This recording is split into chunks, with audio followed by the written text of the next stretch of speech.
Je venais de vendre mon entreprise de biotechnologie, Apex Biodine, pour 60 millions d'euros. Pour fêter ça, j'avais invité ma fille unique, Émilie, et son mari, Romain Duval, à l'Orangerie, le restaurant le plus cher de la ville.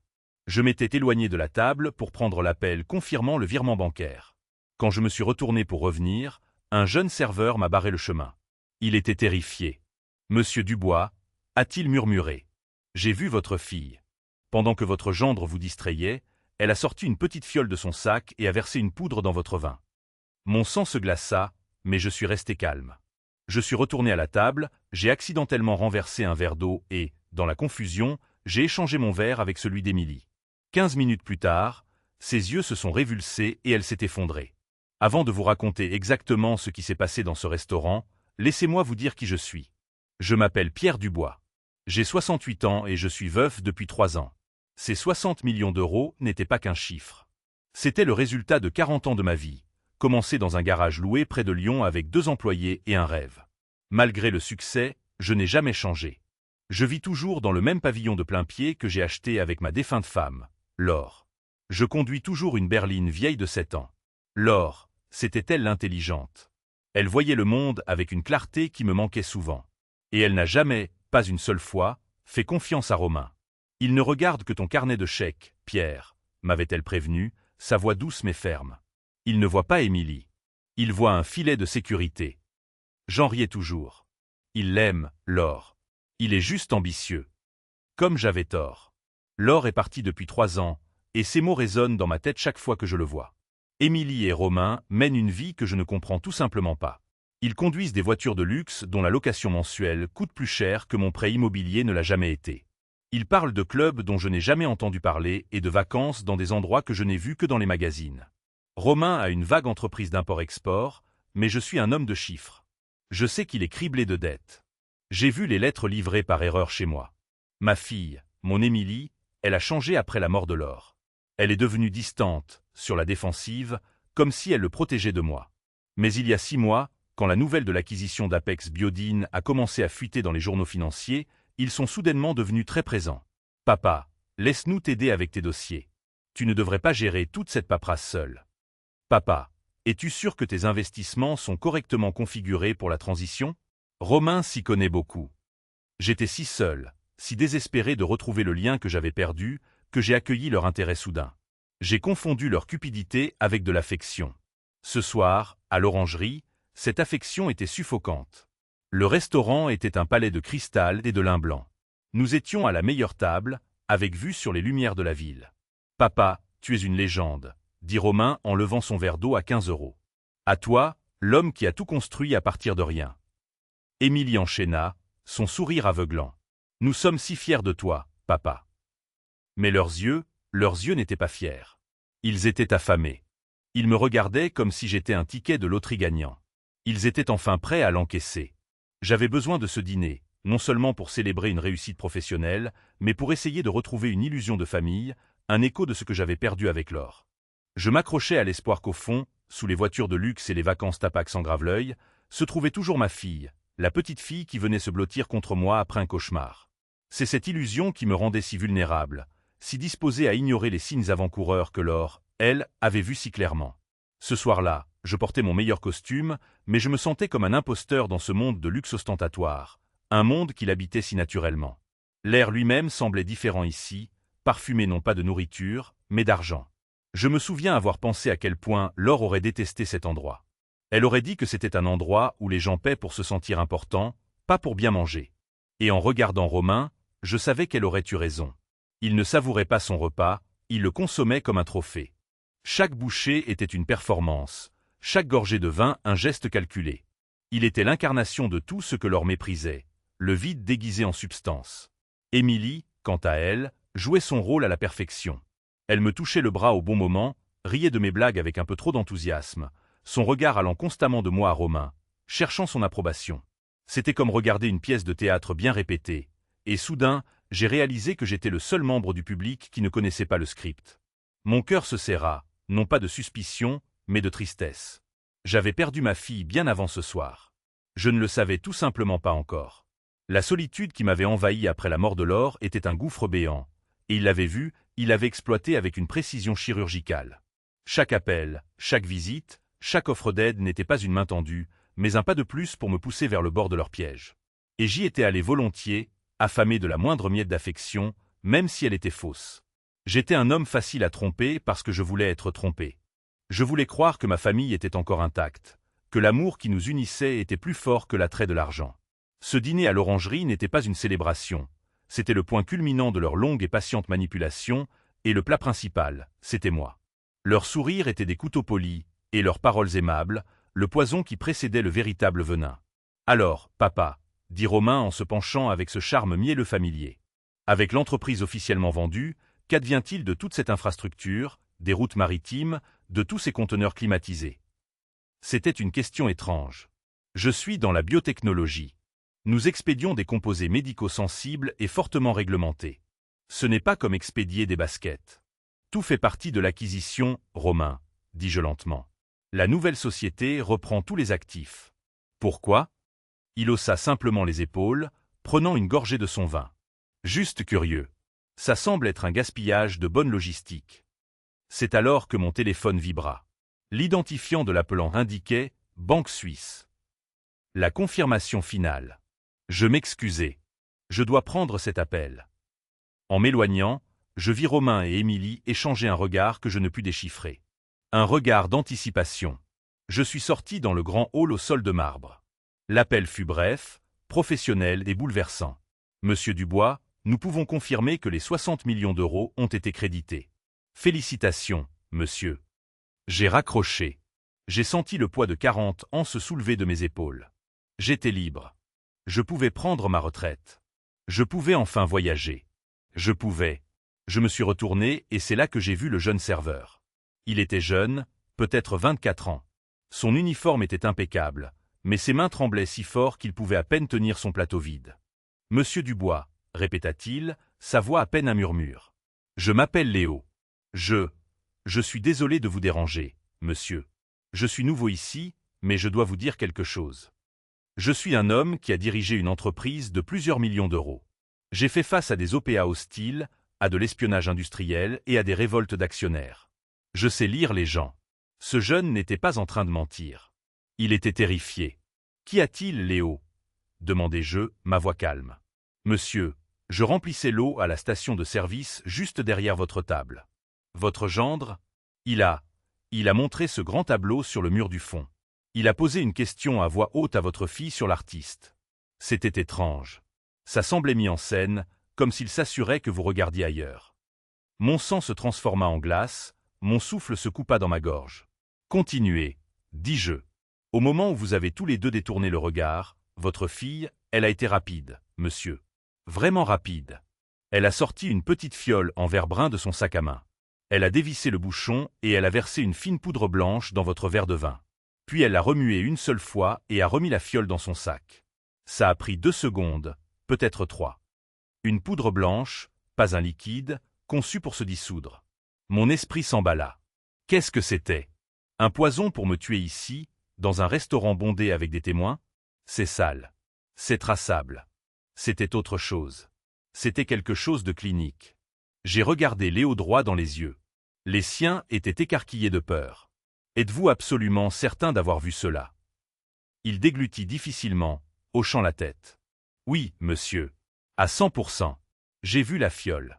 Elle l'a cachée dans sa serviette juste après, mais je l'ai vue la mettre dans son sac quand vous vous êtes levé pour prendre votre appel tout à l'heure.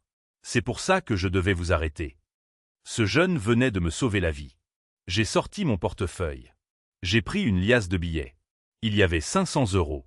Léo, dis-je en lui mettant l'argent dans la main. Ses yeux s'écarquillèrent. Vous n'avez rien vu. Vous finirez votre service. Vous rentrerez chez vous. Vous ne parlerez jamais de cela à personne. Mais vous venez de me sauver la vie. Si jamais vous avez des ennuis ou si vous avez besoin d'un travail, vous appelez ce numéro. Je lui ai tendu ma carte personnelle. Celle où il n'est pas écrit PDG. Monsieur, je ne peux pas. Allez-y, dis-je, ma voix ferme. Et merci. Il a disparu. Je suis resté seul dans le hall pendant 10 secondes. La rage était une chose physique, un fer rouge dans mes entrailles. Ma propre fille, mon Émilie, ma petite fille. Mais la rage n'avait pas le contrôle. C'est le PDG qui l'avait. J'ai lissé ma veste de costume. J'ai composé mon visage en un masque de légère distraction. J'ai pris une profonde inspiration et je suis retourné à la table. La simple pensée que ma propre chair et mon sang, la fille pour qui j'aurais déplacé des montagnes, puisse orchestrer une telle trahison était un abîme que mon esprit refusait de sonder. Mais les faits étaient là, livrés par un jeune homme terrifié dont le seul crime était d'être au mauvais endroit au bon moment. Alors que je retournais vers la table, chaque pas était lourd, calculé. L'opulence du restaurant, qui quelques instants auparavant symbolisait ma réussite, semblait maintenant grotesque, une scène de théâtre pour ma propre destruction. Les rires étouffés des autres convives, le tintement des couverts sur la porcelaine, tout cela formait une cacophonie qui masquait le silence assourdissant de ma réalité qui s'effondrait. Je les ai observés de loin pendant une seconde. Romain parlait avec animation, ses mains dessinant des formes dans l'air. Émilie l'écoutait, un sourire figé sur les lèvres, ses yeux brillants d'une lumière fausse. Ils étaient si absorbés par leur propre performance qu'ils ne m'ont même pas vu approcher. Ils étaient des prédateurs, confiants dans leur piège, attendant que leur proie inconsciente y tombe. La haine que je ressentais était si intense qu'elle en était presque purificatrice. Elle a balayé le chagrin, la solitude, la confusion. À leur place, elle a laissé une clarté de cristal, une concentration d'une netteté redoutable. Je n'étais plus un père endeuillé et solitaire. J'étais redevenu le stratège qui avait navigué dans les eaux infestées de requins du monde des affaires pendant 4 décennies. Ils avaient sous-estimé leur adversaire. Ils avaient vu un vieil homme fatigué. Ils n'avaient pas vu le fondateur d'Apex Biodine. C'était leur erreur. Et ce serait leur perte. Je me suis assis. L'odeur de la nourriture chère, l'huile de truffe, les coquilles Saint-Jacques poêlées, me rendit soudain malade. « Tout va bien, papa ?» demanda Émilie. Son sourire était si éclatant, si radieux. C'était le sourire d'un prédateur qui venait de poser un piège parfait. « Juste le travail », dis-je, agitant la main d'un air dédaigneux. Les avocats trouvent déjà des détails à régler suite à la vente. J'ai pris mon verre de vin. Son verre de vin. Maintenant, bien qu'elle ne le sût pas. Non, je l'ai reposé. Pas encore. Je devais être sûr. J'ai regardé mon verre, le cabernet d'un rouge profond. Il avait l'air parfait. Intact. Mon esprit est revenu en arrière.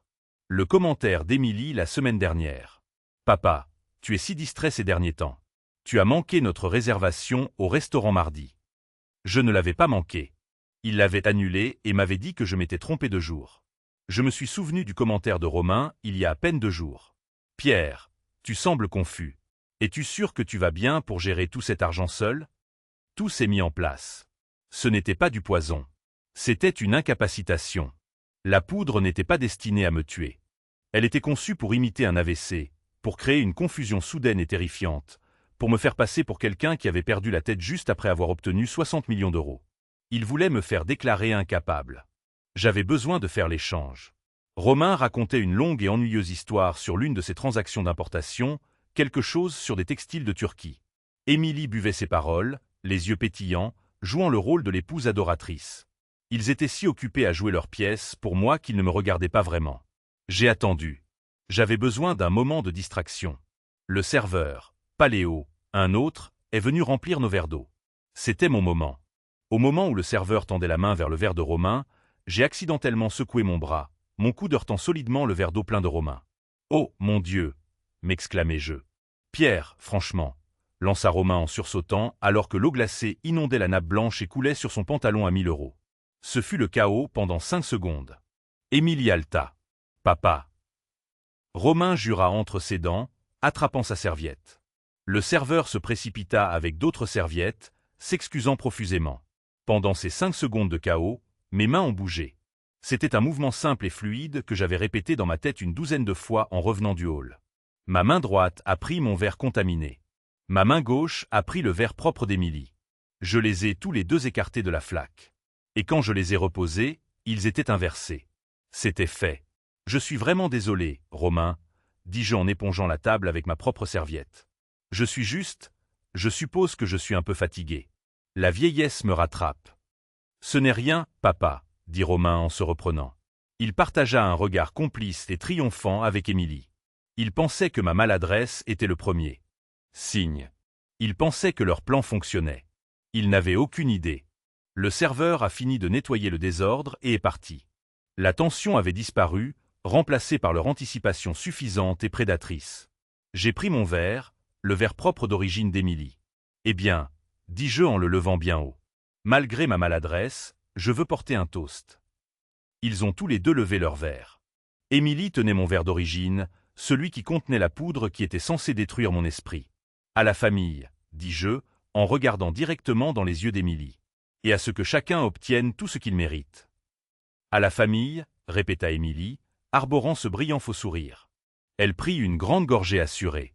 Les 15 minutes suivantes furent les plus longues de ma vie. Je mangeais mon steak, ou plutôt, je le déplaçais dans mon assiette. J'écoutais Romain se vanter d'une expansion européenne qu'il prévoyait avec mon argent, je suppose. Et je regardais Émilie.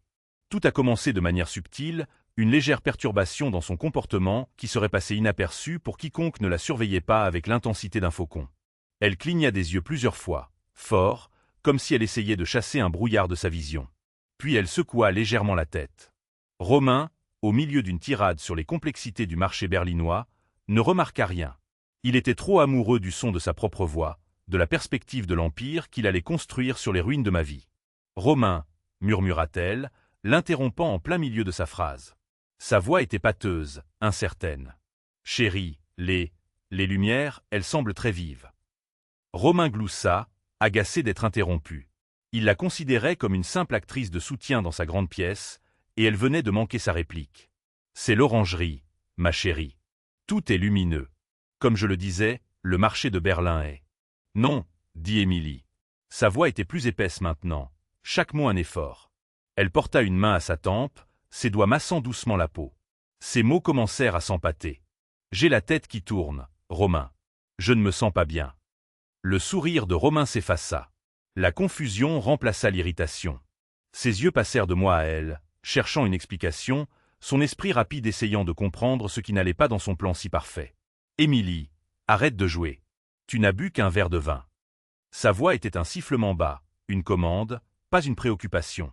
Il essayait de la ramener au script. « Je ne joue pas » tenta-t-elle de crier, mais le son sortit comme un grognement étouffé. La panique commençait à poindre dans ses yeux alors qu'elle perdait le contrôle de son propre corps. Elle tenta de se lever, repoussant sa chaise avec un grincement strident qui attira l'attention des tables voisines. La pièce, elle tourne. Ses yeux se révulsèrent dans sa tête. Elle s'affaissa sur le côté, son corps heurtant le siège en velours moelleux avec un bruit sourd. Ses bras commencèrent à avoir des soubresauts, une petite et faible convulsion. Romain resta figé, le regard vide, dans une panique pure et sans mélange. Je laissai tomber ma serviette et me lever, mon visage un masque de terreur paternelle. Mon Dieu, Émilie. Quelqu'un, appelez le 15. Je laissai le silence planer pendant 3 longues secondes. Le restaurant tout entier, une salle construite sur des tons feutrés et le tintement de cristal cher, était maintenant d'un calme mortel. Tous les yeux étaient tournés vers notre table. Romain fixait sa femme, la bouche entr'ouverte, son esprit ne traitant clairement pas son effondrement, mais l'effondrement de son plan. Il ne bougeait pas vers elle. Il ne criait pas. Il était gelé. C'était mon signal. J'ai repoussé ma chaise, les lourds pieds hurlant contre le sol en marbre poli. « Mon Dieu, Émilie !» ai-je crié. Ma voix se brisa parfaitement, une symphonie de panique paternelle. Je me suis précipité à ses côtés, saisissant sa main molle et froide. « À l'aide. Quelqu'un, à l'aide, appelez le SAMU. Ma fille, elle ne respire pas bien. » J'ai attrapé l'épaule de Romain, le secouant fort. Il était toujours figé, le visage un masque d'horreur pâle et abasourdi. Pas de chagrin, pas de peur pour elle, mais la terreur logistique brute d'un complice dont le plan vient d'exploser au visage. « Romain, fais quelque chose !» ai-je hurlé, jouant le rôle du vieil homme confus et terrifié. « Appelle une ambulance. Ne reste pas assis là. » Cela le tira de sa torpeur, mais pas comme le ferait un mari aimant. Il ne se précipita pas aux côtés d'Émilie. Il ne vérifia pas son pouls. Il essaya immédiatement, instinctivement, de contrôler le récit. « Non, » dit Romain, sa voix un sifflement bas et aigu. Il attrapa son propre téléphone, mais ne composa pas. Il regarda le directeur du restaurant qui s'approchait rapidement, son visage un masque de préoccupation professionnelle. « Pas le 15, » insista Romain. « Elle va bien.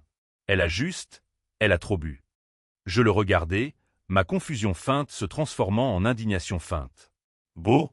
Romain, elle convulse. « Regarde-la. Elle tremble. »« Elle fait ça, » dit rapidement Romain, ses yeux balayant la pièce, mentant, construisant un alibi à la volée. Elle mélange ses anxiolytiques avec du vin. Ça arrive tout le temps. C'est embarrassant. Il se pencha et essaya de la relever par le bras. Nous devons juste la ramener à la maison. Je suis vraiment désolé, tout le monde. Il essayait de la déplacer. Il essayait de la soustraire au regard du public, loin des secouristes qui feraient des tests, loin des médecins neutres d'une salle d'urgence qui feraient des rapports toxicologiques.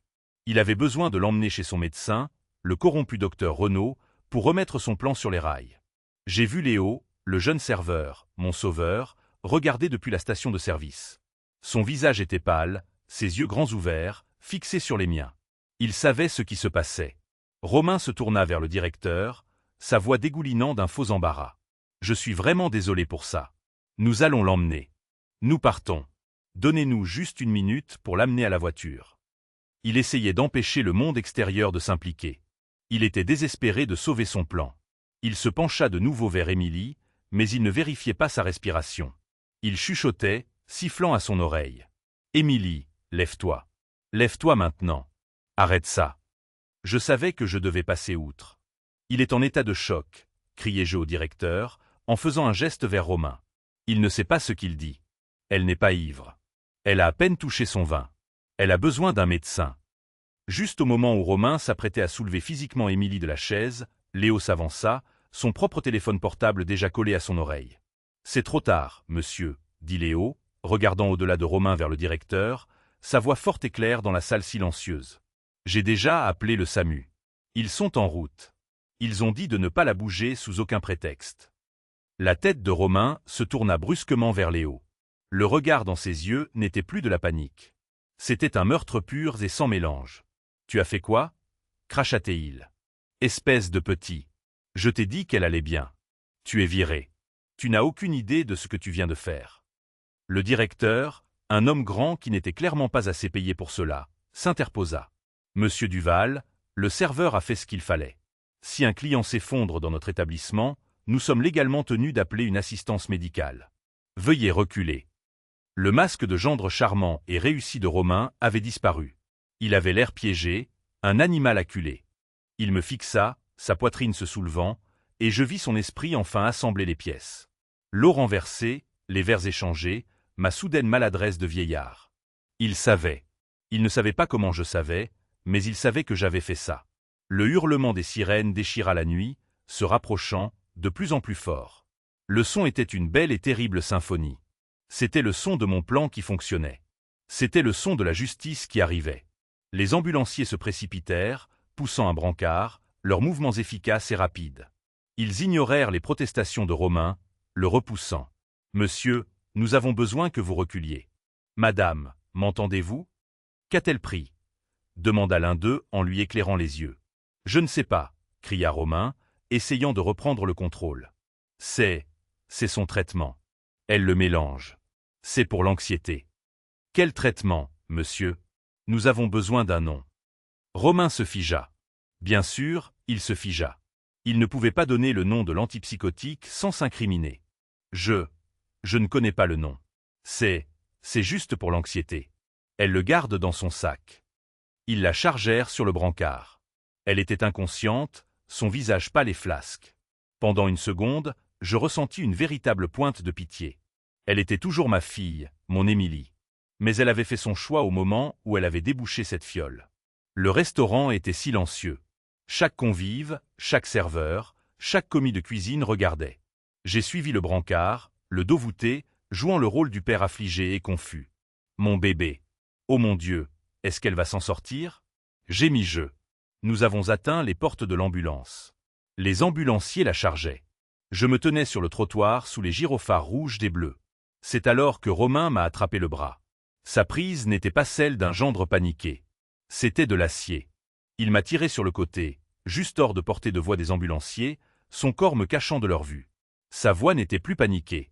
C'était un murmure bas et venimeux. La voix de l'homme dont l'or m'avait mis en garde pendant des années. « Que as-tu fait » siffla-t-il, son visage à quelques centimètres du mien, l'odeur de vin cher et de rage sur son souffle. J'ai laissé les larmes monter à mes yeux. J'ai laissé mon corps trembler. Je l'ai regardé droit dans les yeux, un vieil homme brisé. « Moi » ai-je murmuré, mon cœur martelant contre mes côtes. Fils, qu'est-ce qu'elle a bu? Les urgences de l'hôpital Saint-Joseph étaient un univers de chaos contrôlé.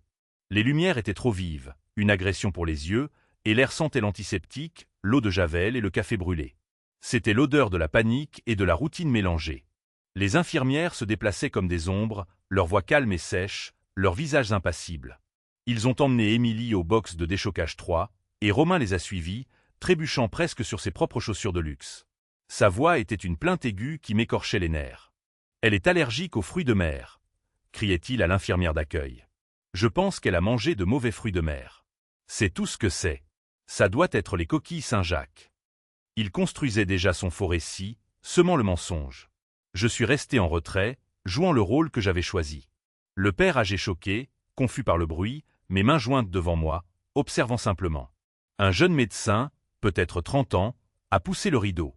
Sa blouse était froissée et il portait l'épuisement permanent d'un interne des urgences. Mais ses yeux étaient vifs. Vifs, intelligents et concentrés. Ce n'était pas l'homme qu'ils attendaient. Ce n'était pas le docteur Renaud. C'était une complication. « Monsieur Duval, je suis le docteur Martin. J'ai besoin de savoir exactement ce que votre femme a pris. » Romain, à bout de souffle, s'en est tenu à son script. C'était une allergie. Aux fruits de mer. Elle est terriblement allergique. Donnez-lui juste une injection d'adrénaline. Elle ira bien. Elle a dû faire une réaction. Le docteur Martin l'ignora. Il projeta une petite lumière vive dans les yeux vides d'Émilie, l'un puis l'autre. Il souleva son bras. Il retomba sans vie sur le brancard. Il pinça la peau de sa main. Rien. Monsieur Duval, dit le docteur Martin, sa voix plate, coupant court à la panique fabriquée de Romain. Ce n'est pas un choc anaphylactique. Ses voies respiratoires sont dégagées. Il n'y a pas de gonflement du visage ou du larynx. Il n'y a pas d'éruption cutanée. Ses pupilles sont en myosie. C'est une surdose sévère. Je dois faire un bilan toxicologique complet. La panique simulée de Romain devint réelle. Il se déplaça physiquement pour bloquer le médecin. Non, je suis son mari. Je refuse les tests. C'est une allergie. Vous perdez du temps. Elle a juste besoin d'adrénaline. Sa voix était trop forte maintenant, à la limite de l'hystérie. Une infirmière au poste voisin leva la tête, alarmée. Je l'observais. C'était la performance d'un homme coupable. Un homme qui savait exactement ce qu'il y avait dans son sang et qui était terrifié à l'idée que cela soit nommé. Il n'essayait pas de sauver sa femme. Il essayait de sauver son plan. Le docteur Martin ne s'y a pas. Il n'éleva pas la voix. Il dit simplement « Monsieur, votre femme présente des symptômes neurologiques graves, y compris des convulsions et une dépression respiratoire. Si vous continuez à entraver ma capacité à la diagnostiquer, je demanderai à la sécurité de vous faire sortir de ce box. Suis-je clair ?» Le visage de Romain vira au violet. Il avait l'air de vouloir frapper le médecin. Il était piégé. Ses yeux balayèrent la pièce et se posèrent sur moi, écarquillés, criant à l'aide. « Papa, dis-lui. Dis-lui qu'elle va bien. C'est juste une allergie. » C'était mon moment. Je m'avançai, laissant ma voix trembler. J'avais pratiqué ce tremblement dans l'ambulance. J'ai laissé les larmes, qui étaient bien réelles, monter à mes yeux, bien que ce fussent des larmes de rage, pas de chagrin. « Docteur » ai-je murmuré en lui attrapant le bras. « S'il vous plaît, sauvez-la. Mon gendre, il est en état de choc. Il ne sait pas ce qu'il dit. Faites tout ce que vous avez à faire. S'il vous plaît, sauvez ma petite fille. » Le docteur Martin me regarda avec un éclair de pitié sincère. Il hocha la tête, ignorant complètement Romain. « Merci, monsieur Dubois. Nous le ferons. » Il se tourna vers l'infirmière. Bilan toxicologique complet, NFS, scanner cérébral. Poussez du Narcan au cas où et mettez-la sous perfusion de sérum physiologique. Maintenant. Romain était vaincu. Il frappa du poing contre le mur, un acte de deuil performatif pour les infirmières, mais je savais que c'était la rage de l'échec. On nous a conduits dans la salle d'attente grise et stérile. Les chaises étaient en plastique dur, boulonnées au sol. Le café dans le gobelet en polystyrène que je tenais avait un goût d'acide. Romain arpentait la pièce, son téléphone collé à l'oreille, chuchotant furieusement. Je l'ai vu prononcer le nom de Renaud plusieurs fois. Il essayait de faire venir son vrai médecin ici. Il essayait d'intercepter les résultats pour contrôler le récit. Mais il était trop tard. La machine était déjà en marche. J'étais assis là, sous les néons bourdonnants, et je me suis enfin permis de tout assimiler. J'ai repensé alors.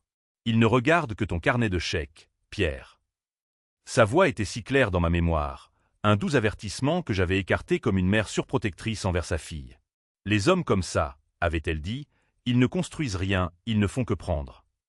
J'avais été un bâtisseur toute ma vie, et il était un preneur. J'ai pensé à Émilie, ma douce et brillante Émilie. Comment l'avait-il corrompue? Comment l'avait-il retournée contre le père qui lui avait tout donné? La réponse était simple, l'argent. Les 60 millions d'euros. Mais le plan, il était si spécifique. Le médicament, les symptômes, tout pointait vers une seule chose. Je me suis souvenu des emails. Environ une semaine auparavant, j'étais sur l'ordinateur portable d'Émilie, essayant de trouver une recette de famille pour les lasagnes de sa mère qu'elle était censée avoir sauvegardée. J'avais accidentellement vu sa boîte de réception. Il y avait un objet qui m'avait marqué, la contingence du bois. J'avais pensé que c'était pour une fête surprise, peut-être pour ma retraite. J'avais souri et fermé la fenêtre. Contingence. Quel idiot j'avais été. Et je me suis souvenu des questions de Romain, pas seulement sur les conteneurs maritimes, mais sur moi. Papa, es-tu sûr que tu vas bien? Tu sembles oublier des choses.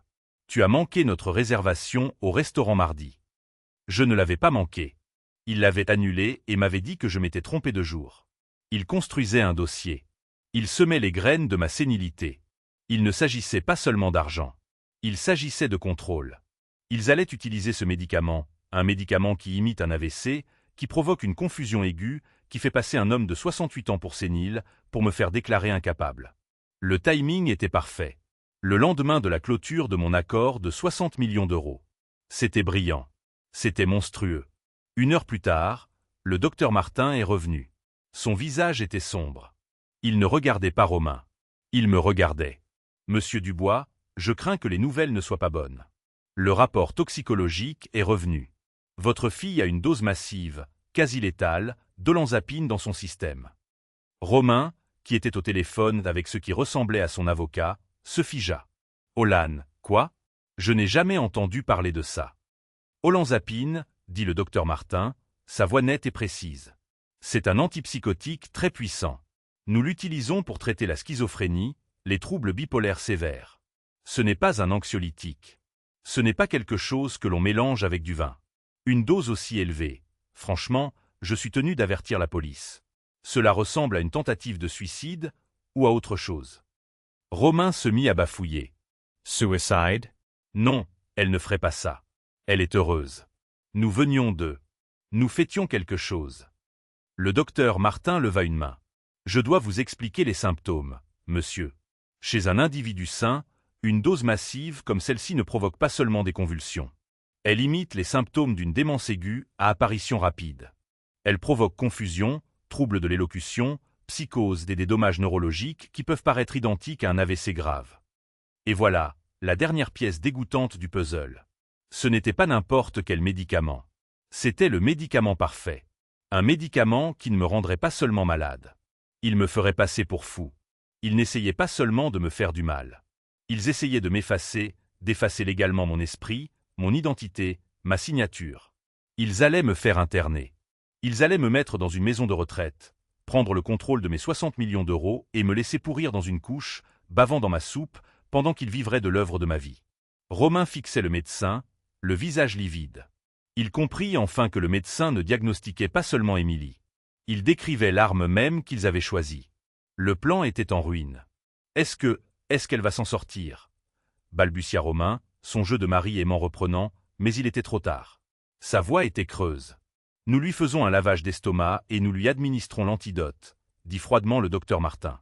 Elle sera très malade pendant quelques jours et elle sera placée sous surveillance psychiatrique de 72 heures, comme le veut le protocole, mais oui, physiquement, elle devrait se rétablir. Le docteur Martin me regarda, les yeux pleins de pitié. Monsieur Dubois, je suis vraiment désolé que vous ayez eu à voir ça. Je vais vous laisser un moment. Il est parti. Le silence dans la salle d'attente était lourd, rompu seulement par le bruit de la respiration saccadée de Romain. Il savait que je savais. Il me regarda, ses yeux non plus pleins de rage, mais d'une nouvelle terreur naissante. Et la guerre ne faisait que commencer. Le sang-froid de Romain était un costume bon marché, et il était en train de se déchirer aux coutures. Il s'est effondré sur l'une des chaises en plastique dur de la salle d'attente, mais il ne pouvait pas rester assis. Il vibrait d'une énergie toxique. C'était un rat acculé, et il devenait désespéré. Je savais quel rôle jouer. Je me suis affalé sur une chaise en face de lui, enfouissant mon visage dans mes mains. J'ai laissé mes épaules trembler, imitant les sanglots d'un vieil homme brisé. Je pleurais, mais pas pour Émilie. Je pleurais pour la fille que j'avais déjà perdue, celle qui avait essayé d'effacer chimiquement mon esprit. Papa. La voix de Romain était sèche, suspicieuse. Ça va? J'ai levé les yeux, le laissant voir les larmes que je savais tacher mon visage. Je ne comprends pas, Romain. Des antipsychotiques? Pourquoi? Pourquoi aurait-elle ça? Est-ce que ma fille est schizophrène? M'as-tu caché ça? C'était la question parfaite. Elle lui offrait une porte de sortie, un mensonge sur lequel il pouvait construire. Il la saisit. Je ne voulais pas te le dire comme ça, papa, dit-il, sa voix tombant dans un faux murmure compatissant. Nous avons eu des difficultés. Elle voit un médecin. Le docteur Renaud. Elle a dû confondre ses flacons. Elle a dû prendre la mauvaise dose. Docteur Renaud. La première pièce du puzzle. J'ai noté le nom. Oh, mon Dieu, ai-je gémi. Ma pauvre fille. Et le docteur Martin a dit, la police. Pourquoi la police, Romain? C'est un idiot, lança Romain, son masque glissant. Il ne comprend pas. C'est juste un interne. Il réagit de manière excessive. Je vais m'en occuper. J'appelle le docteur Renaud tout de suite. Il va descendre ici et arranger tout ça. Il expliquera. Oui, dis-je, ma voix tremblante. Oui, s'il te plaît, mon fils. Appelle-le. J'ai besoin d'air. Je crois que je vais être malade. Je me suis levé en chancelant, le dos voûté, et j'ai poussé les doubles portes menant au couloir principal. Je ne suis pas allé aux toilettes. Je ne suis pas sorti. Je me suis caché dans une petite alcôve près des distributeurs automatiques, juste hors de vue des portes de la salle d'attente, mais assez près pour entendre. Romain a dû penser que j'étais parti. Il a jailli de la salle d'attente une seconde plus tard, son téléphone déjà à l'oreille. Il faisait les 100 pas, sa voix un murmure venimeux qui résonnait dans le couloir stérile. Renaud, c'est moi. Le plan est un désastre. Elle l'a bu. Émilie l'a bu. Il s'arrêta d'écouter, sa main libre s'arrachant les cheveux. Je ne sais pas comment, le vieil homme. Il a dû, je ne sais pas. Ça n'a pas d'importance. Il est là, jouant les confus et les brisés. Mais Renaud, il est là. Ce n'est pas lui qui a pris le médicament. Une autre pause. Le visage de Romain était tordu de rage. Oui, elle est stable, mais ils ont fait un bilan toxicologique. Ils savent que c'est de l'olanzapine. Ils parlent d'une hospitalisation d'office, de rapport de police. C'est en train de s'effondrer. Il vibrait pratiquement maintenant. Il frappa du poing contre le mur en parpaing. Qu'est-ce qu'on fait? L'audience est à 8 heures du matin. C'est dans 5 heures. Comment sommes-nous censés obtenir une mise sous tutelle pour lui sciller l'image de la santé et quelle est celle qui est à l'hôpital psychiatrique? 8 heures du matin. La deuxième pièce du puzzle. Docteur Renaud. Une audience à 8 heures.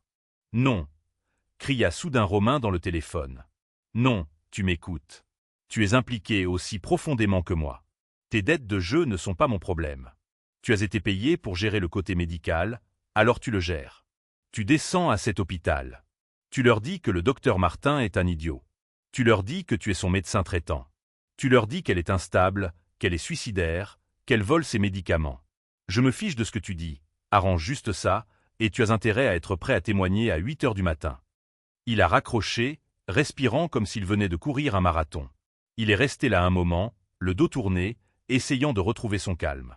Il a passé ses mains dans ses cheveux, a redressé sa veste de costume et a pris une profonde inspiration tremblante. Puis il s'est retourné et m'a vu. Il s'est figé. Son visage est devenu complètement blanc. Il n'avait aucune idée depuis combien de temps j'étais là. Papa, balbutia-t-il. J'étais juste, je ne l'ai pas laissé finir. J'ai avancé en titubant, la main sur le cœur. Romain, je t'ai entendu crier. Qu'est-ce qui se passe? Qui est Renaud? Qu'est-ce qu'il voulait dire par arranger ça? L'esprit de Romain tournait à plein régime. Je pouvais voir les rouages tourner, les mensonges se former. Il a mis son bras autour de mon épaule, sa prise trop forte, me guidant vers la salle d'attente. Son personnage de fils réconfortant était de retour, mais il était fissuré. Désespéré. Papa, tu as mal compris. Le docteur Renaud est le psychiatre d'Émilie. J'étais en colère. Je lui criais dessus parce que j'ai l'impression qu'il a laissé tomber. Il aurait dû nous avertir qu'elle était aussi instable. Instable? Ai-je murmuré. Risque de suicide? Il pense qu'elle a peut-être fait ça exprès? Papa, dit Romain, sa voix s'étranglant. Il essayait de pivoter. S'il ne pouvait pas me faire accuser de démence, il accuserait sa propre femme de suicide. Il pense qu'elle a essayé de se suicider. Mais pourquoi? Ai-je demandé, laissant ma voix se briser à nouveau. Il ne sait pas. C'est peut-être de ma faute, dit-il en baissant les yeux. Le stress de ton nouvel argent. Ça a été beaucoup pour elle. Peut-être qu'elle s'est sentie inadéquate. C'était un mensonge brillant et dégoûtant.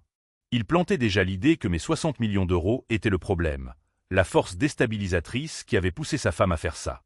Je l'ai laissé me guider jusqu'à la chaise. Je dois rentrer à la maison, mon fils, ai-je murmuré. C'est trop. Mon cœur, je ne peux pas rester ici. Tu t'en sortiras? Le soulagement inonda son visage. La dernière chose qu'il voulait, c'était que je sois là à poser des questions, à être vu par des médecins qui n'étaient pas sur sa liste de paix. Oui, papa.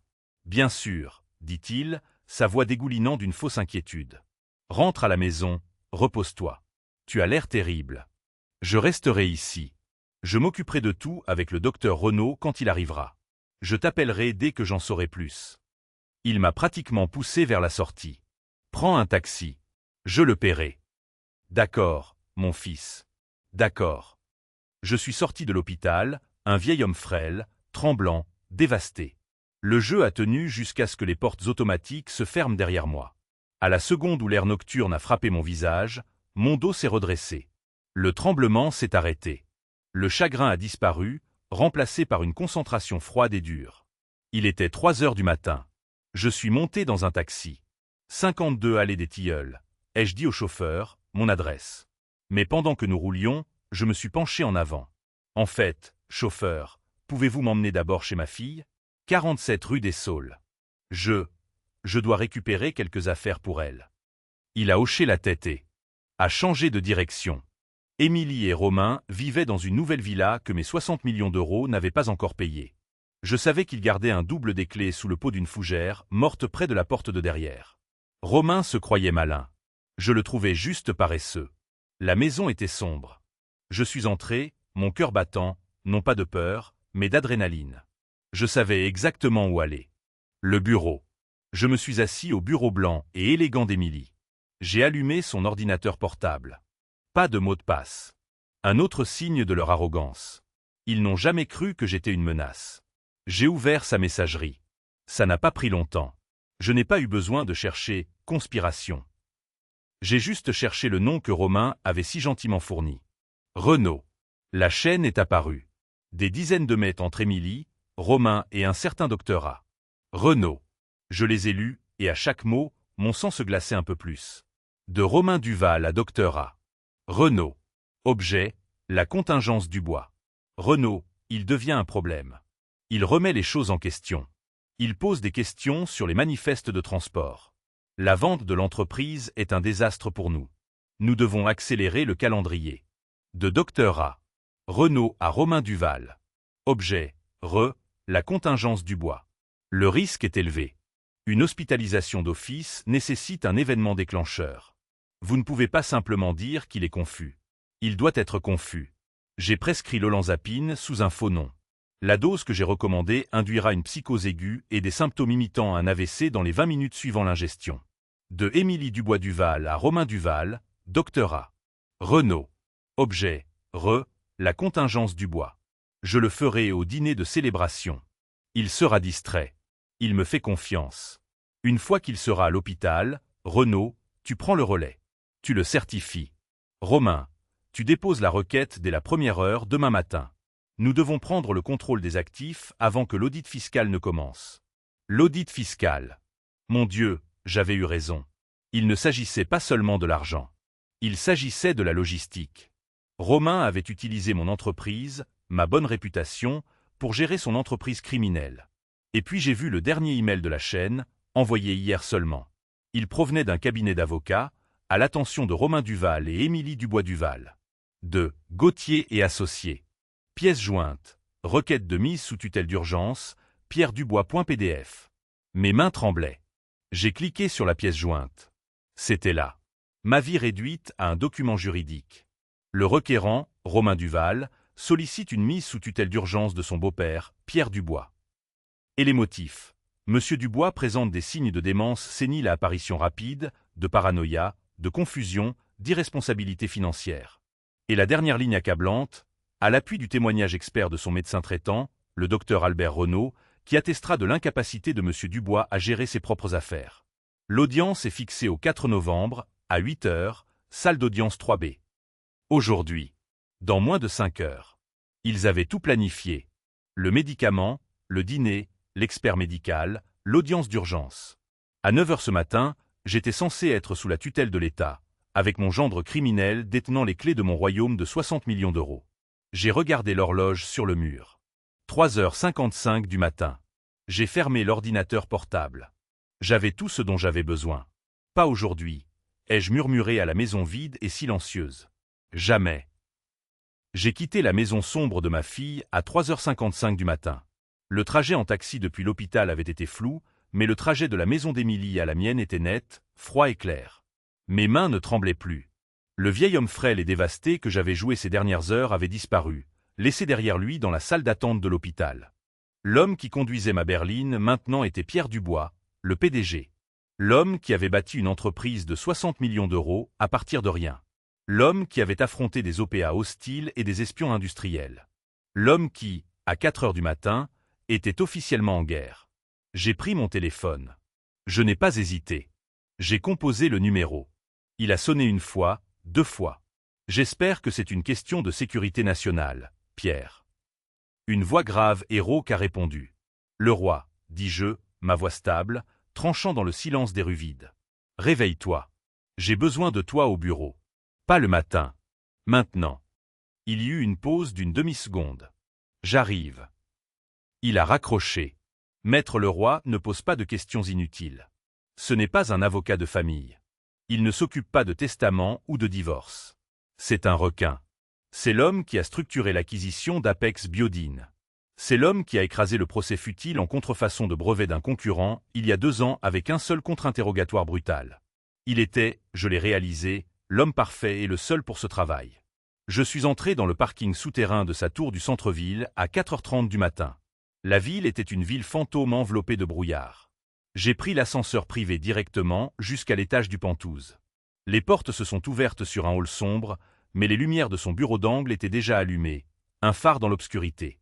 Il se tenait près de sa fenêtre, surplombant la ville endormie, déjà en chemise blanche impeccable et cravate. Une cafetière était en train de couler. Il avait l'air d'être réveillé depuis des heures. « Pierre, dit-il sans se retourner, on dirait que tu as vu un fantôme. » Je suis entré et je me suis assis dans l'un des fauteuils en cuir en face de son immense bureau. Pire, le roi. J'ai vu un monstre. 2 d'entre eux. Et l'un d'eux est ma propre fille. Pendant les 30 minutes suivantes, je lui ai tout raconté. Je n'ai pas pleuré. Je n'ai pas élevé la voix. Je lui ai donné un rapport de PDG, froid, factuel, chronologique. La célébration des 60 millions d'euros.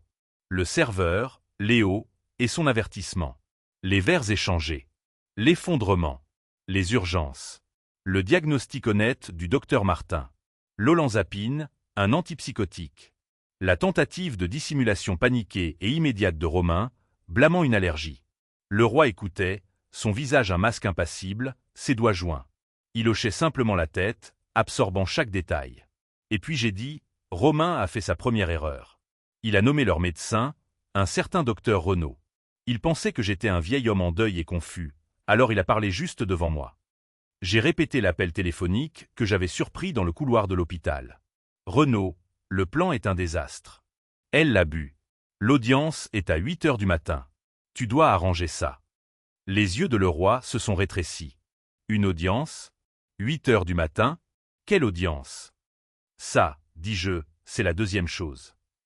J'ai pris une profonde inspiration. Pendant que Romain se disputait avec les infirmières, je suis allé aux côtés d'Émilie pour la réconforter. Son sac à main était sur le brancard. Elle était inconsciente. J'ai sorti de la poche de mon costume la petite fiole en verre brun, toujours enveloppé dans la serviette en papier que j'avais utilisée. Je l'ai posé doucement sur son bureau en acajou poli. Il restait quelques grains de poudre au fond. J'ai trouvé ça dans son sac. Et puis je suis allé chez eux. « Tu es entré par effraction ?» demanda le roi, non pas avec jugement, mais avec curiosité. J'ai utilisé le double des clés qu'ils avaient oublié que j'avais. J'ai vérifié son ordinateur portable. J'ai cherché le nom, Renaud. Le masque impassible de le roi s'est enfin fissuré. Un sourire lent et froid s'est dessiné sur son visage. Pierre, vieux renard. Elle a tout gardé, le roi. Toute la conspiration. Une chaîne de mai intitulée « La contingence du bois ». Des emails entre elles, Romain et ce docteur Renaud. Il a prescrit le médicament. Il les a conseillés sur la dose. Il allait être leur témoin médical expert. Témoin pourquoi ? Demanda le roi, bien qu'il le sût déjà. Je me suis penché en avant.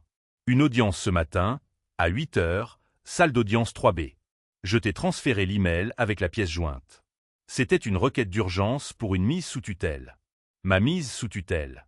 Le roi a pivoté sur sa chaise, l'écran de son ordinateur illuminant son visage. Il a lu l'email, puis a ouvert le PDF. Je l'ai entendu pousser un sifflement bas. Mon Dieu! Démence sénile à apparition rapide, paranoïa, irresponsabilité financière, un danger pour lui-même et ses actifs. Il a levé les yeux vers moi, son regard maintenant vif, tout en affaires. Ils allaient te faire droguer, déclaré incapable et interné, le tout en l'espace de 12 heures. Et Romain aurait eu le contrôle total des 60 millions d'euros avant même l'ouverture du marché. Il s'est levé. Le requin était dans l'eau. « Pierre, nous allons les détruire, » dit-il, sa voix un grognement bas. Il a commencé à faire les 100 pas, ce n'est pas seulement une fraude familiale. C'est une conspiration en vue de commettre une agression aggravée. C'est une faute professionnelle médicale. C'est un parjure. C'est magnifique, de la manière la plus dégoûtante qui soit. Il a pris son téléphone. Il n'a pas composé de numéro. Il a appuyé sur un seul bouton de numérotation rapide. Blanchard, aboya-t-il dans le récepteur. C'est le roi. Réveille-toi. Il n'a pas attendu de réponse. J'ai besoin d'un dossier complet. Un médecin. Non, Albert Renaud. RNAUD. J'ai besoin de tout savoir. Compte en banque, dette, sanction du Conseil de l'ordre, maîtresse, contravention. Je veux savoir quelle marque de dentifrice il utilise, et j'en ai besoin. Pas maintenant. J'en avais besoin il y a 30 minutes. Il a raccroché. Il m'a regardé. D'accord, ils ont une audience à 8 heures du matin. Nous y serons, mais nous n'allons pas défendre, Pierre. Nous allons attaquer. Ce docteur Renaud est le maillon faible. C'est lui qui relie le plan de Romain à un acte criminel. Ils pensent qu'ils entrent dans une simple audience du tribunal de la famille pour rouler un vieil homme confus. Le roi m'a versé une tasse de café. Sa main était parfaitement stable. Ils n'ont aucune idée, dit-il, un sourire sinistre sur le visage, qu'ils sont en train de marcher vers leur propre exécution. Il était 5h15 du matin. Il était 5h15 du matin. Le ciel à l'extérieur du bureau de le roi commençait à peine à se teinter de la première lumière gris pâle de l'aube. La ville en contrebas était silencieuse, une mer de verre sombre et d'acier. Le seul son dans la pièce immense et silencieuse était le sifflement de la machine à café haut de gamme et le clic, clic, clic régulier et rythmé du stylo en or de le roi sur son bloc-notes.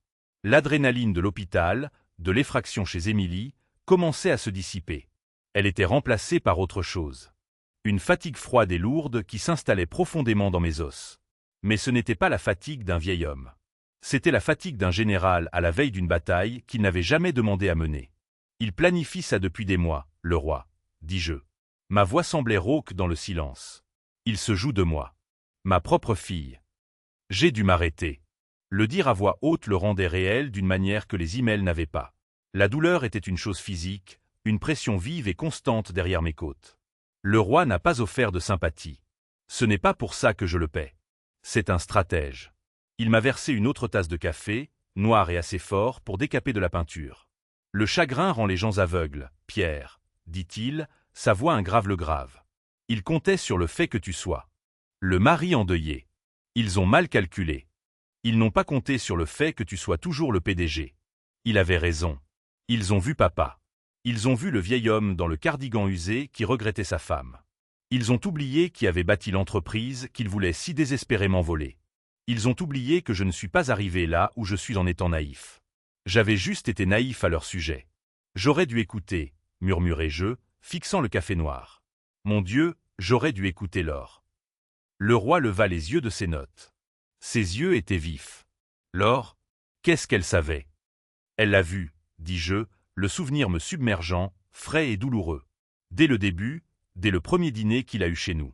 Romain était si charmant, plein de compliments, riant de mes mauvaises blagues. J'étais heureux pour Émilie. Mais Laure, elle avait cette vision à rayon X pour les gens. Ce soir-là, après leur départ, elle était silencieuse. Je lui ai demandé ce qui n'allait pas. Je la vois encore, aussi clairement qu'aujourd'hui, assise dans notre vieux fauteuil près de la cheminée, un livre ouvert sur ses genoux qu'elle ne lisait pas. Il ne la voit pas, Pierre, m'a-t-elle dit, sa voix douce. Il voit son nom. Il voit Dubois. Il voit Apex Biodine.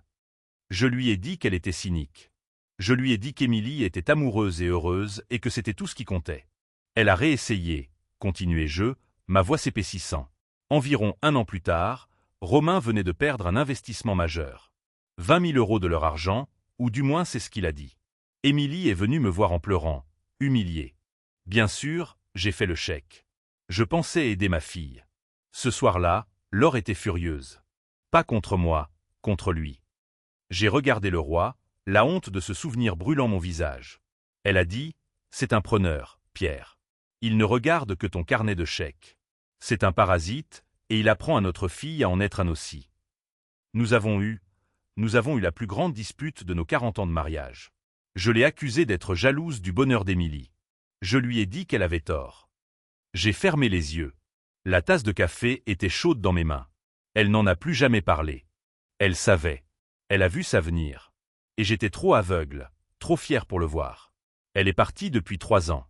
Et la première chose que Romain a faite après les funérailles, après 2 semaines respectueuses, a été de me demander de co-signer un prêt pour une nouvelle voiture. Et je l'ai fait, pour le bien d'Émilie. Et maintenant, ça. Le roi hocha lentement la tête, absorbant les données émotionnelles. D'accord, donc ça a commencé par une simple cupidité. Mais ça, te droguer, une audience d'urgence au tribunal. C'est du désespoir, Pierre. 300 000 € pour le médecin, c'est un levier énorme. Romain doit être dans le pétrin. Profondément. Plus profondément que de simples cartes de crédit. Et c'est là que l'autre pièce s'est mise en place. La pièce qui me dérangeait depuis des mois. Celle qui n'avait jamais eu de sens. Les manifestes de transport, dis-je, presque pour moi-même. La tête de le roi se redressa. Quoi? Romain, il pose toujours des questions sur mes opérations d'expédition. Mon entreprise, Apex Biodine. Nous expédions des composés biologiques hautement contrôlés, des échantillons génétiques, des produits pharmaceutiques expérimentaux. Ils se déplacent dans des conteneurs climatisés et suivis par GPS. C'est un cauchemar logistique, fortement surveillé par l'ANSM, la douane, et j'en passe. C'est la partie la plus sécurisée et la plus ennuyeuse de mon entreprise. Et il s'y intéressait? Demanda le roi. Obsédé, dis-je. Depuis 6 mois, il demande. Papa, à quel point ces itinéraires sont-ils sécurisés? Qui s'occupe de ton dédouanement à Rotterdam? Un conteneur a-t-il déjà tout simplement disparu? Je pensais que c'était juste la curiosité. Je pensais qu'il essayait de paraître intelligent pour m'impressionner, pour montrer de l'intérêt pour mon travail. J'ai regardé le roi et j'ai vu la prise de conscience poindre sur son visage au même instant qu'elle poignait sur le mien. Mais si ce n'était pas le cas, dis-je, ma voix baissant. Et s'il ne faisait pas que demander? Mon entreprise a un dossier logistique impeccable de 30 ans. Et s'il avait trouvé un moyen? S'il utilisait mes itinéraires d'entreprise, mes voies de transport propres et rapides, pour faire passer ses propres importations? Les yeux de le roi s'illuminèrent d'une clarté froide et terrifiante. Mon Dieu, Pierre, s'il se greffait sur tes expéditions, la vente de l'entreprise ne serait pas seulement un jour de paix pour lui. Ce serait un désastre. Une acquisition de 60 millions d'euros déclenche un audit fiscal fédéral obligatoire de fond en comble. Un audit approfondi de tout, y compris chaque manifeste de transport des 5 dernières années. La pièce devint soudain glaciale. Il n'essayait pas d'obtenir les 60 millions, ai-je murmuré, la pleine et laide vérité atterrissant enfin. Il essayait d'arrêter l'audit. Il avait besoin d'obtenir une procuration. Il avait besoin de prendre le contrôle de l'entreprise avant que la vente ne soit finalisée pour pouvoir enterrer les preuves de ses propres crimes. Avant même que le roi ne puisse répondre, la ligne privée de son bureau a sonné. C'était un son dur et tranchant dans le calme de 6 heures du matin. Il l'a attrapé. Blanchard, parle-moi. Il a écouté. Son visage, déjà sombre, s'est assombri. Il a griffonné une note. Où? Combien? Tu es sûr? Bien. Envoie-le sur mon serveur crypté tout de suite. Il a raccroché le téléphone. Il m'a regardé. La dernière pièce du puzzle venait d'être violemment mise en place. C'est pire que ce que nous pensions, dit le roi, sa voix plate. Notre détective privé vient de vérifier les finances du docteur Renaud. Il n'a pas seulement trouvé des dettes. Il a trouvé la source. Renaud doit 310 000 € de dettes de jeu à un bookmaker offshore. Le roi fit une pause, laissant le poids des mots suivants atterrir. Et devine qui est la société mère de ce bookmaker offshore. J'ai attendu. Une société écran basée au Caïman. RF Imports. Romain Duval Import, ai-je murmuré. Romain ne doit pas seulement de l'argent à Renaud, dit le roi en se levant et en attrapant sa mallette. Romain le possède. Ce n'est pas un conspirateur. C'est une marionnette. Il a vérifié sa montre. 6h15. Allons-y, Pierre. Nous avons une audience à laquelle assister. Le téléphone sur le bureau de le roi a brisé le silence de 6h du matin. C'était une sonnerie numérique dure, une alarme signalant la phase suivante de la bataille. Nous l'avons tous les deux regardé. L'identifiant de l'appelant montrait le visage souriant de Romain, pris lors d'un barbecue l'été dernier, il y a une éternité. Le roi a simplement hoché la tête une fois. Haut-parleur, Pierre. Et souviens-toi de qui tu es. Tu n'es pas un PDG. Tu es un vieil homme confus et terrifié qui vient de voir sa fille s'effondrer. J'ai pris une inspiration. J'ai décroché le téléphone. Ma main était stable, mais j'ai fait trembler ma voix. Allô, Romain. Papa. Oh, Dieu merci. Où es-tu? J'ai appelé ton portable, la maison. J'étais sur le point d'appeler la police. Est-ce que ça va? Sa voix était un chef-d'œuvre de fausse inquiétude. Une performance si parfaite qu'elle me donnait la chair de poule. C'était un artiste de la tromperie. Je ne sais pas, ai-je balbutié, mettant ma main en coupe sur le téléphone comme si j'essayais de cacher mes mots au monde. Je suis dans un café, un petit bar. Je ne pouvais pas être dans la maison, Romain. Pas après la nuit dernière. Toutes les affaires de l'or, j'avais besoin de réfléchir. Je l'ai entendu pousser un long et lent soupir.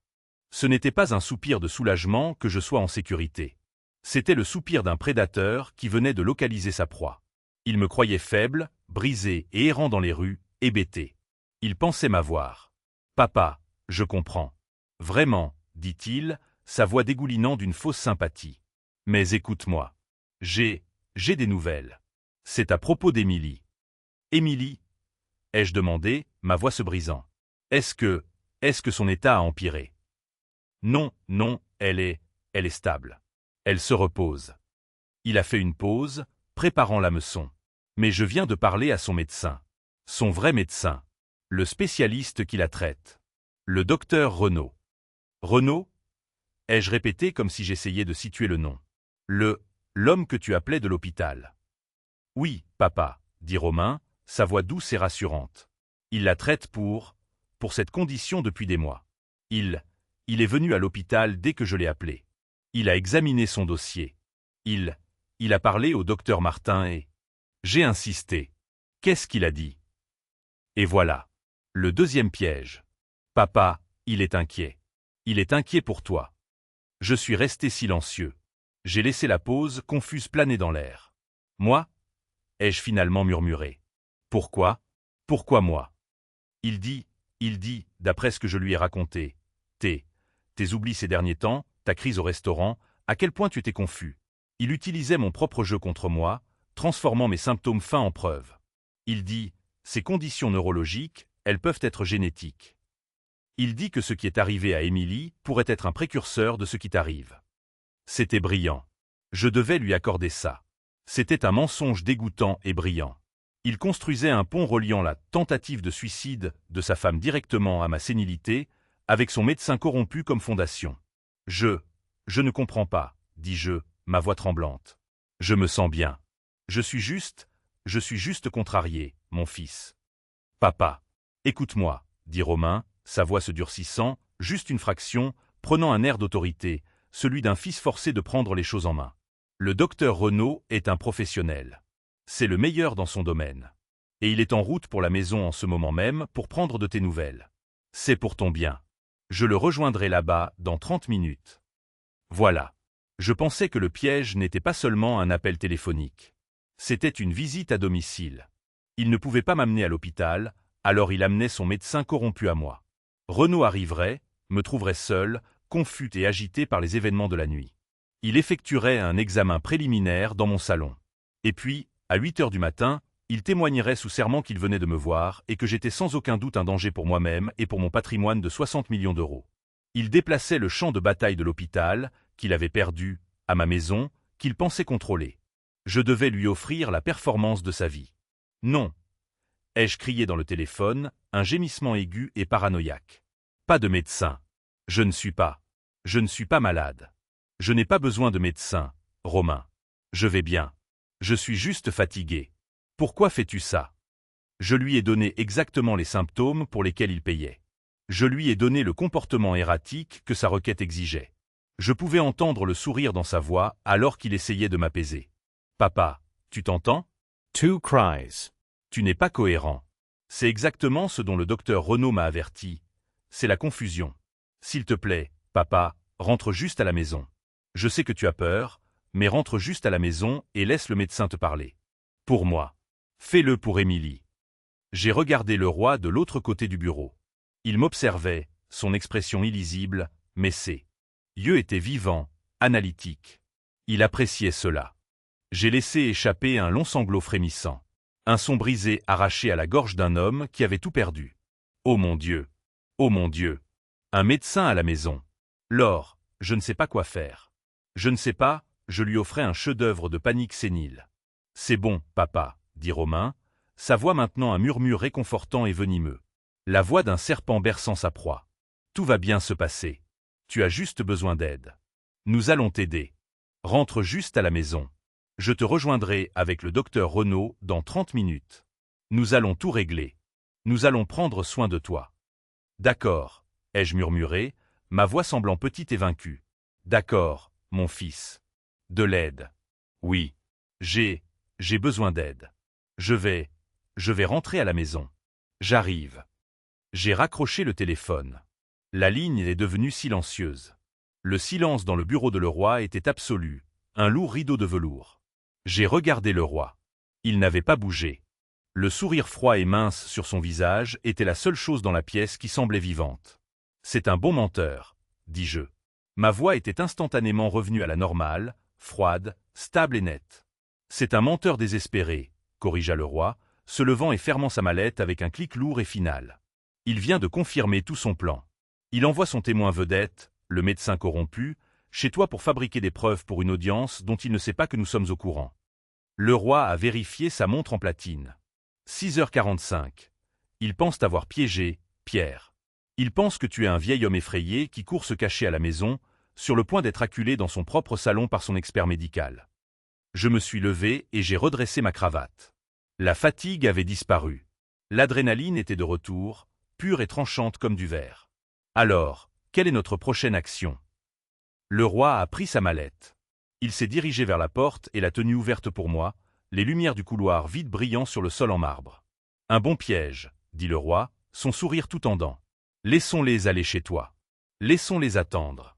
Laissons le docteur Renaud sonner à la porte d'une maison vide pendant 1 heure, se demandant où est son patient confus. Laissons-les paniquer. Et où serons-nous?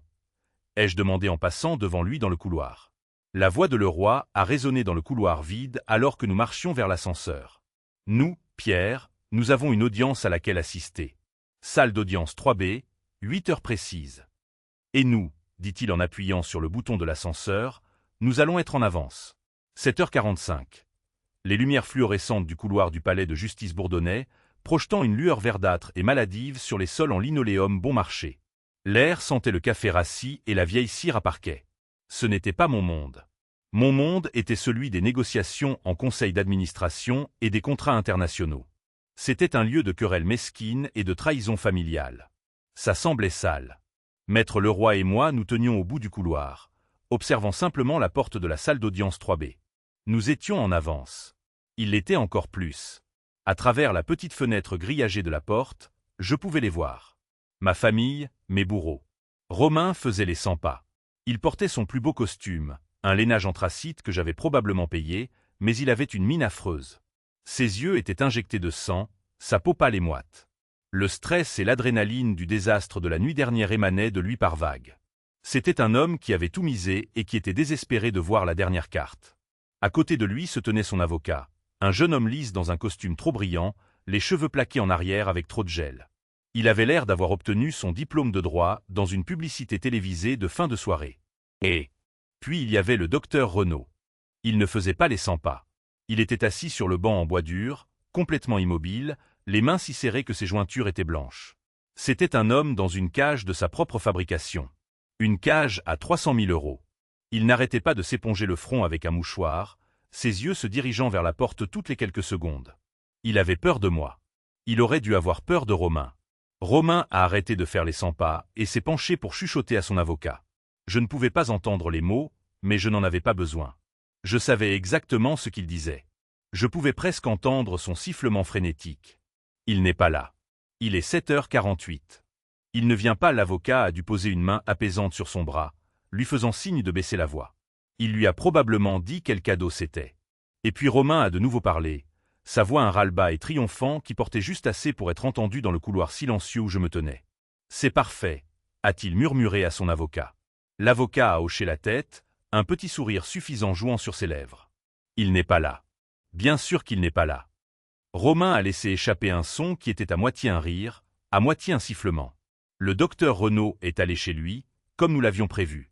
Il a sonné à la porte pendant 20 minutes. Pas de réponse. Le vieil homme est parti. Il est probablement en train d'errer sur l'autoroute en peignoir maintenant. Il s'est penché plus près, sa voix baissant, mais son arrogance la rendant aiguë. C'est mieux que le plan original. C'est une personne disparue. Il est confus. Il a peur. Il est un danger pour lui-même. Cela ne fait que prouver notre cas. Le juge devra accorder la requête d'urgence. Nous aurons la tutelle avant 9 heures. J'ai senti la main de Leroy sur mon épaule, une pression silencieuse et lourde. « Pas encore, Pierre », a-t-il murmuré, sa voix un grondement bas. « Ne bouge pas. Nous attendons le juge. Laissons-les s'engager. Laissons-les mentir à un officier de justice. Laissons-les construire leur propre potence, planche par planche. » Ma rage était une pierre froide et dure dans ma poitrine. Je voulais faire irruption par cette porte. Je voulais voir le regard sur le visage de mon gendre. Je voulais l'attraper par sa cravate coûteuse et étouffante et lui demander comment il avait osé détruire ma famille. Mais le roi avait raison. Ce n'était pas une explosion émotionnelle. C'était une prise de contrôle d'entreprise. Et le timing était primordial. Nous avons entendu la voix de l'huissier de l'intérieur. La cour. Veuillez vous lever. L'honorable juge Fournier préside. L'horloge sur le mur indiquait 7h59. Le roi a redressé sa cravate. Il m'a regardé et ses yeux n'étaient pas ceux d'un avocat. C'étaient les yeux d'un requin qui sent le sang dans l'eau. En scène, a-t-il dit. Nous nous tenions devant les lourdes portes en chêne de la salle d'audience 3B. Je pouvais entendre le coup sec du marteau suivi de la voix de l'huissier. La cour. Veuillez vous lever. L'honorable juge Fournier préside. J'ai vérifié ma montre. 8 heures pile. Le roi a posé une main sur mon bras. Patience, Pierre. Laissons-le mordre à l'hameçon. Laissons-le mentir au juge. À l'intérieur, je pouvais entendre le bruissement des papiers. Le juge, un homme réputé pour son impatience et sa vivacité d'esprit, s'est éclairci la gorge. Sa voix était un râle sec. Nous sommes ici pour l'audience d'urgence concernant la mise sous tutelle de M. Pierre Dubois. Dossier numéro 774B. Le requérant, M. Romain Duval, est-il présent? J'ai imaginé Romain, mon gendre, se levant. J'ai imaginé son avocat lisse et bon marché à ses côtés. J'ai entendu le grincement d'une chaise. Une nouvelle voix. Jeune, arrogante. L'avocat de Romain. Oui, votre honneur. Maître Gauthier, pour le requérant, M. Romain Duval, qui est présent. Je pouvais entendre la fausse sympathie dans sa voix, un ton visqueux et travaillé qui me retournait l'estomac. Votre honneur, nous sommes ici aujourd'hui dans les circonstances les plus tragiques. Il jouait la comédie. Mon client, M. Duval, et son épouse Émilie, la fille de M. Dubois, ont désespérément essayé de gérer ce qui ne peut être décrit que comme un déclin mental catastrophique et rapide chez M. Dubois. J'ai fermé les yeux. Catastrophique, rapide, les mots-clés de leur email. Nous avions espéré gérer cela en privé, votre honneur, a poursuivi Gauthier, sa voix dégoulinant d'un faux chagrin. Mais la nuit dernière, un terrible incident s'est produit. Monsieur Dubois, dans un accès de paranoïa et de confusion sévère, a violemment agressé sa propre fille dans un restaurant public. J'ai entendu un hoquet de surprise de quelqu'un dans la petite galerie, probablement un greffier. Il a provoqué une scène énorme, a dit Gauthier, sa voix s'élevant. Et puis il a fui. Fui, maître Gauthier ? A demandé le juge, sa voix sèche. Il a fui, votre honneur. Il est, à l'heure actuelle, porté disparu. L'avocat de Romain jouait son rôle à la perfection. Il me dépeignait comme un vieil homme violent et sénile, un danger pour lui-même et pour les autres. Mon client, monsieur Duval, est anéanti par l'inquiétude. Lui et le médecin traitant de son épouse, le docteur Albert Renaud, qui est présent au tribunal aujourd'hui, prêt à témoigner, se sont précipités au domicile de monsieur Dubois ce matin pour vérifier son état de santé. Ils ont trouvé la maison vide. Monsieur Dubois est parti. Il est dans la nature avec un accès à 60 millions d'euros qu'il est, dans son état actuel, incapable de gérer. Nous craignons qu'il ne soit un danger pour lui-même. L'avocat a laissé cela infuser. Nous sommes ici aujourd'hui pour demander respectueusement au tribunal d'accorder une tutelle d'urgence à mon client, monsieur Duval, afin qu'il puisse protéger son beau-père de lui-même, sécuriser ses actifs et lui obtenir l'aide médicale dont il a si désespérément besoin. Le silence qui a suivi était lourd, respectueux. L'avocat avait brossé un tableau dévastateur. Je pouvais entendre le juge s'éclaircir la gorge, se préparant probablement à signer l'ordonnance. Il devait avoir vu cela une douzaine de fois. Une famille aux prises avec un parent âgé qui avait perdu la raison. Une allégation très grave, maître Gauthier, commença la voix du juge. Compte tenu des actifs en jeu et du fait que M. Dubois est porté disparu. C'était notre signal. Le roi n'a pas frappé. Il a simplement poussé la lourde porte en chaîne. Le bruit sourd de la porte pivotant sur ses gonds a résonné dans la salle d'audience soudainement silencieuse. C'était le son le plus fort que j'ai jamais entendu. Je m'excuse pour notre retard, votre honneur. La voix de le roi était un canon grave. Elle a rempli la pièce, une voix de puissance et de contrôle absolu. Il semble que mon client et moi ayons reçu des informations légèrement incorrectes sur l'heure de cette audience. Nous sommes entrés. Moi d'abord, le roi sur mes talons. Je n'étais pas en peignoir. Je n'étais pas confus. Je portais mon costume Zegna sur mesure à 5 000 €, celui que j'avais acheté spécifiquement pour la soirée de l'acquisition d'Apex. Mes cheveux étaient peignés. Mes chaussures étaient cirées. Mon esprit était un piège d'acier. J'ai regardé directement Romain. La couleur a quitté son visage. Il n'est pas seulement devenu pâle. Il est devenu d'un blanc cireux et translucide, la couleur de la vieille cire de bougie. Sa mâchoire est tombée, un trou béant, humide et laid. Il avait l'air d'avoir vu son propre fantôme. Son avocat, Gauthier, s'est retourné, sa propre expression suffisante se figeant puis se brisant comme un miroir bon marché. Mais ma réaction préférée, ma préférée, fut celle du docteur Renaud. Il était assis au premier rang. Quand il m'a vu, il a émis un petit son involontaire, un hoquet, un soubresaut de terreur pure et sans mélange. Il s'est physiquement ratatiné. Il a regardé Romain, les yeux écarquillés, hurlant. Tu avais dit qu'il était confus. Tu avais dit qu'il avait disparu. Je me suis dirigé calmement vers la table de la défense et je me suis assis, posant ma mallette sur le sol. Le roi s'est assis à côté de moi. On avait l'air d'être les propriétaires des lieux. Nous l'étions. Maître Gauthier, dit le juge, essayant clairement de rattraper son retard. Vous avez dit que le beau-père de votre client avait disparu. L'avocat de Romain bafouillait. Il ne pouvait pas former un mot. Il a juste pointé un doigt tremblant vers moi. Mail. Votre honneur, dit le roi, se levant avec aisance. Je m'appelle Harrison Leroy. Je suis le conseil juridique de monsieur Pierre Dubois. Et mon client, monsieur Dubois, est ici même. Il n'est pas confus. Il n'a pas disparu. Et il n'a certainement pas attaqué sa fille. Il est, cependant, la victime d'une conspiration dépravée et criminelle, et nous sommes ici pour y remédier. Romain a fait un bruit comme un homme qu'on étrangle. Il s'est enfoncé dans sa chaise, les yeux rivés sur les miens. Le regard de triomphe avait disparu. L'arrogance avait disparu. Tout ce qui restait était la peur brute et primale d'un homme qui savait qu'il venait d'être mis échec et mat.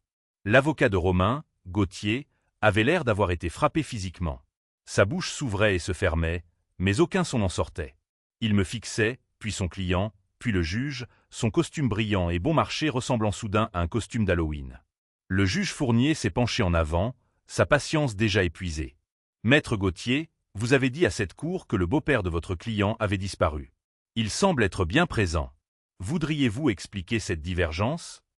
Gauthier a passé un doigt sous son col, qui semblait soudain avoir 2 tailles de trop. Votre honneur, c'est un choc agréable, bien sûr. Nous sommes ravis que M. Dubois soit en sécurité. Cela ne fait que confirmer notre point de vue. Son comportement erratique, sa disparition, et maintenant sa réapparition soudaine. Cela confirme l'urgence de la requête. Il essayait de présenter mon arrivée comme une preuve supplémentaire de ma folie. L'audace était à couper le souffle.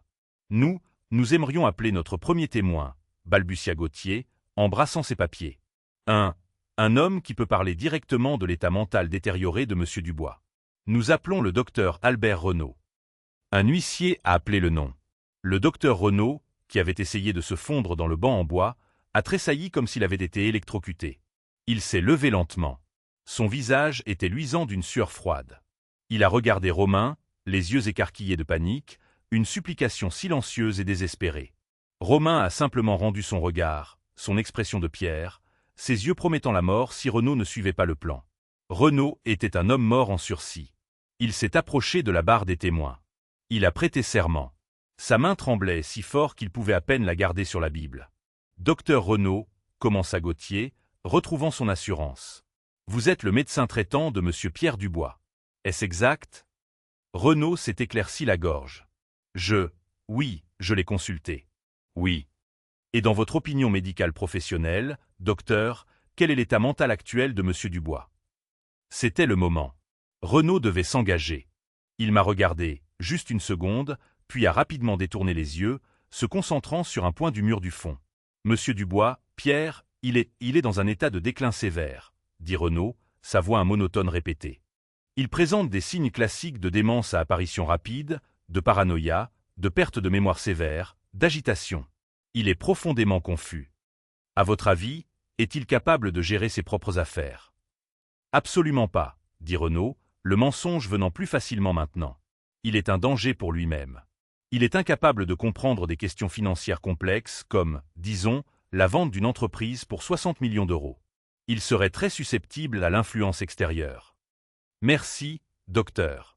Pas d'autres questions. Un instant. La voix de Maître Leroy a tranché dans la pièce comme une lame d'acier. Il s'est levé, non pas avec agressivité, mais avec une sorte de curiosité polie et mortelle. J'ai quelques questions pour le docteur, votre honneur.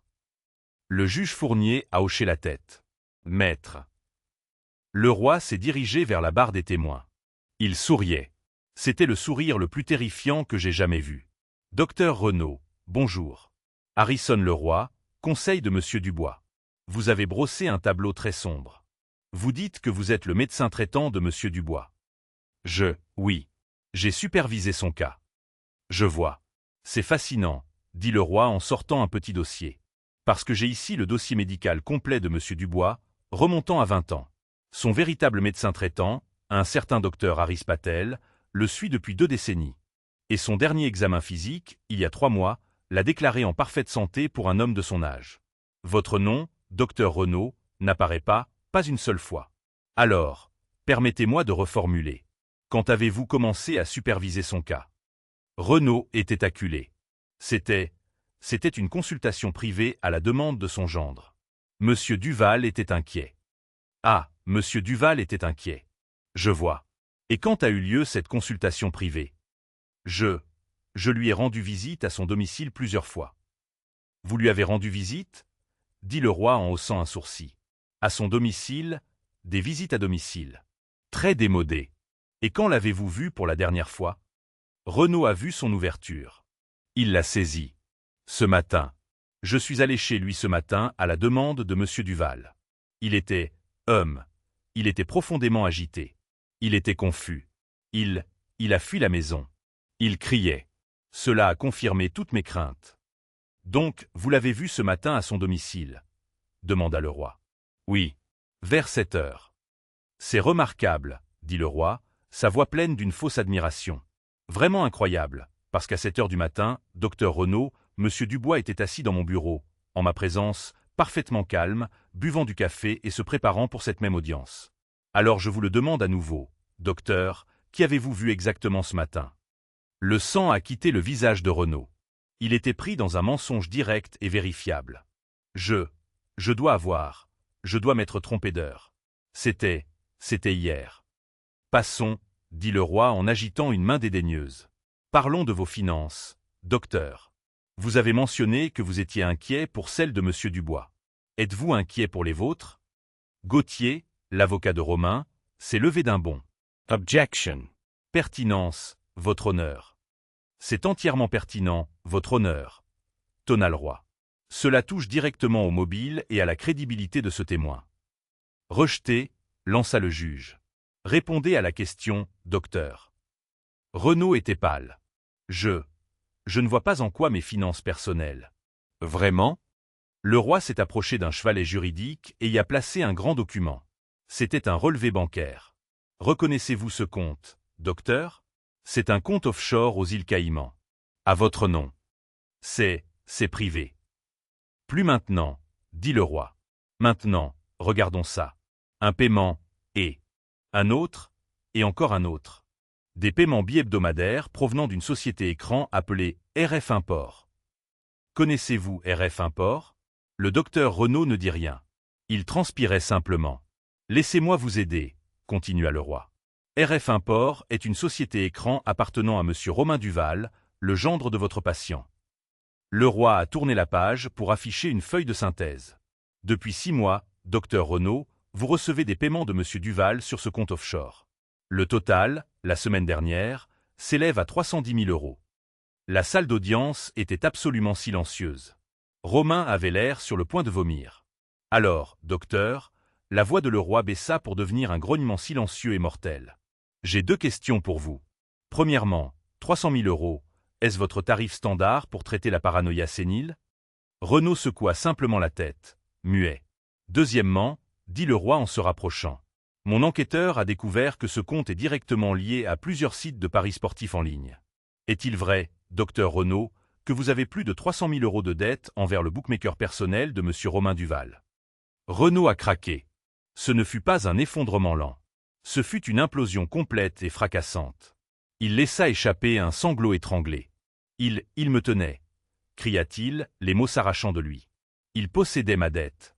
Il a dit qu'il me ruinerait. Il a dit qu'il me dénoncerait au Conseil de l'Ordre. Il m'a dit que le vieil homme était déjà confus. Il a dit que ce serait facile. Il sanglotait maintenant, un homme pathétique et brisé. Il a dit qu'il avait juste besoin d'un avis médical pour protéger sa famille. Il m'a donné la fiole. Il m'a dit quoi dire. C'était tout lui. Il a tout planifié. Il m'a forcé.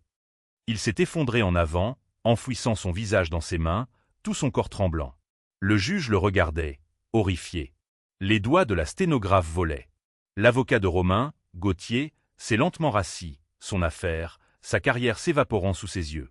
Et Romain est resté assis là, figé, son masque de santé mentale complètement disparu, ses yeux grands ouverts et vides. Il avait perdu, et il le savait.